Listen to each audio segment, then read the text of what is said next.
6 जून इसवी सन 1674 अत्यंत महत्वपूर्ण तारीख. या दिवशी एक वेगळाच इतिहास घडला. तो संपूर्ण भारताच्याच नव्हे तर जगाच्या इतिहासामध्ये हा दिवस अत्यंत महत्वपूर्ण ठरला. सर्व विधी वैदिक पद्धतीनं व शास्त्रविधीसह करून शिवाजी महाराजांना राज्याभिषेक करण्यात आला. सन 2024 या वर्षी म्हणजे 6 जून 2024 या दिवशी या ऐतिहासिक प्रसंगाला 350 वर्ष पूर्ण होत आहेत. काय महत्व होतं या राज्याभिषेकाचं?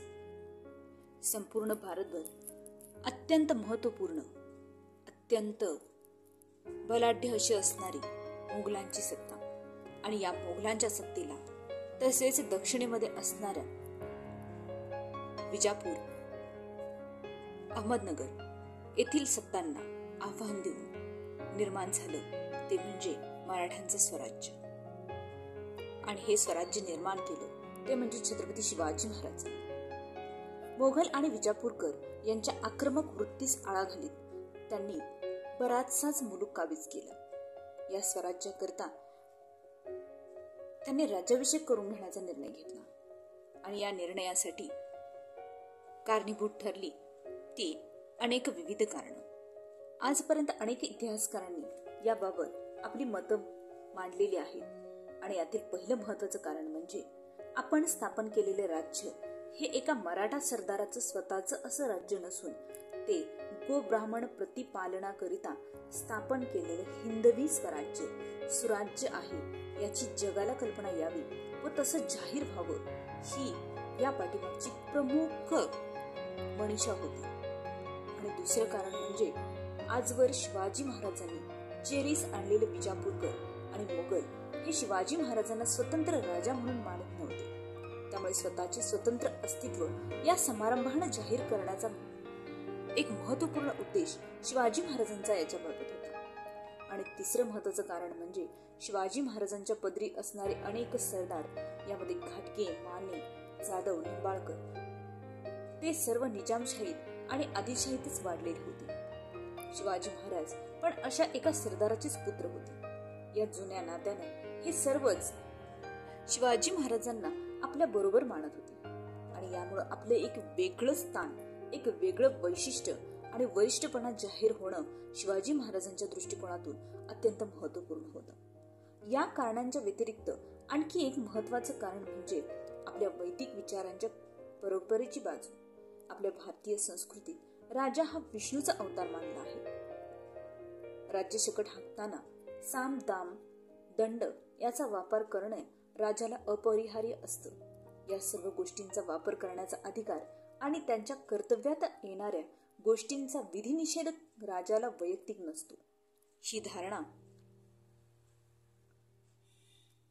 या दृष्टीने वैदिक पद्धतीच्या या विचारसरणीत या राज्याभिषेकाचं एक आगळंच महत्व होतं.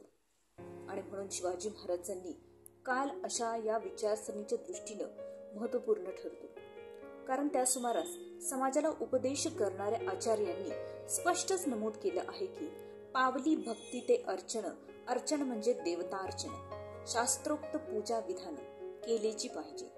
शास्त्राचे महत्व त्यावेळी आगळे होते आणि या नियोजित कार्यक्रमाची तारीख सर्वानुमते ज्येष्ठ शुक्ल 13 शके 1596 म्हणजेच 6 जून इसवी सन 1674 ठरली. हा सर्व विधी वैदिक पद्धतीनं व शास्त्रविधींसह करण्यात आला. त्या दृष्टीनेच या समारंभाची तयारी करण्यात आलेली होती. या समारंभाकरिता रायगडाची निवड करण्यात आलेली होती आणि पुढील काळात स्वराज्याची राजधानी ही रायगडच ठरली. इतिहासाचा मागोवा घेत असताना या राज्याभिषेकाचं आगळं वेगळं महत्व हे आजही आपल्याला दिसून येतं. कृष्णाचे अनंत सभासद म्हणतो, येणेप्रमाणे राजे सिंहासनारूढ झाले. या युगी सर्व पृथ्वीवर म्लेच्छ बादशाह, मराठा बादशाह एवढा छत्रपतीच झाला. ही गोष्ट काही सामान्य झाली. कृष्णाचे अनंत सभासदानं या दोनच वाक्यात महान ऐतिहासिक घटनेचं वर्णन केलं आहे. या युगात सर्वत्र मुस्लिम राजे, ऐत्य देशीय राजे यांना राजे होता आले नाही. अशा न्यूनगंडाने पछाडलेल्या अखिल हिंदवी समाजात महाराजांनी राज्याभिषेक करून नवचैतन्य निर्माण केलं. म्हणूनच सभासदानं मराठा पातशाह एवढा छत्रपती झाला ही गोष्ट काही सामान्य झाली नाही असं म्हटलं आहे. या राज्याभिषेकाद्वारे हिंदुस्थानातील मुसलमानी सत्ताधीशांना महाराजांना एक इशारा द्यावायचा होता. आता हिंदवी स्वराज्य निर्माण झालं आहे. या राज्यास अभिषिक्त राजा मिळाला आहे आणि इथून पुढे हिंदूंवरच नव्हे तर अन्य कोणत्याही प्रजाजनांवर होणारा अन्याय व जुलूम सहन केला जाणार नाही. तसा तो झाला तर अन्याय व जुलूम करणाऱ्यास शासन करण्यासाठी हे हिंदवी स्वराज्य निर्माण झालं आहे. त्याचबरोबर स्वतंत्र आणि सार्वभौम राज्यांची शिवाजी महाराजांची जी संकल्पना होती ती संकल्पना या राज्याभिषेकाद्वारे साकार झाली. आदिलशाही, कुतुबशाही या राजांनी मोगल बादशाहचं मांडलिकत्व स्वीकारलं होतं आणि त्यामुळं खऱ्या अर्थानं या सत्ता सार्वभौम राहिल्या नव्हत्या.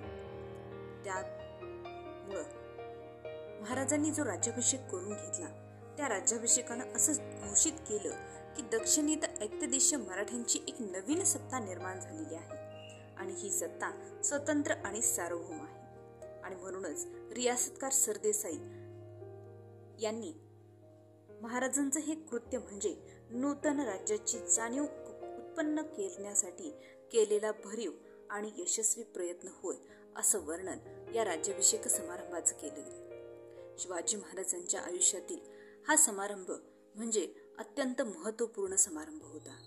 तर भारताच्याच नव्हे तर संपूर्ण जगाच्या इतिहासामध्ये हा राज्याभिषेक सोहळा अत्यंत महत्त्वपूर्ण ठरला. कारण यामुळं मराठ्यांचं एक स्वतंत्र राज्य निर्माण झालं आणि एका स्वतंत्र राज्याला एक स्वतंत्र राजा मिळाला, तो म्हणजे मराठ्यांचा छत्रपती मिळाला. निश्चयाचा महामेरू, बहुजनांचे आधारू, अखंड स्थितीचा निर्धारू, श्रीमंत योगी अशा या छत्रपती शिवाजी महाराजांना आदरयुक्त मानाचा मुजरा. व्हिडिओ आवडला असल्यास नक्की लाईक करा. चॅनलला सबस्क्राईब केलं नसेल तर नक्की सबस्क्राईब करा. धन्यवाद.